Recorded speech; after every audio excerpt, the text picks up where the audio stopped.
امام حسین رضی اللہ تعالیٰ عنہ آپ نے کربلا میں قربانی دی ہے.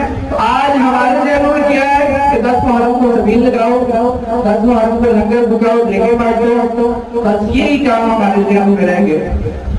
تاکہ حقیقت سنیے, امام حسین رضی اللہ تعالیٰ عنہ 10 محرم کو آپ پر کی شبانی بات تھا, لیکن جب آپ کی شہادت کا وقت قریب آیا تو آپ نے شمت سے کہا کہ مجھے تھوڑی مہلت دیجیے کہ میں اللہ کی عبادت کر لوں. آپ نے رات بھر اللہ کی عبادت کی. پھر 10 محرم والے دن جب سارے آپ کے بیٹے بھائی بھتیجے بھانجے شہید ہو گئے اور امام حسین رضی اللہ تعالیٰ عنہ کی شہادت کا وقت قریب آیا تو آپ نے اس وقت بھی اللہ کا شکر ادا کیا.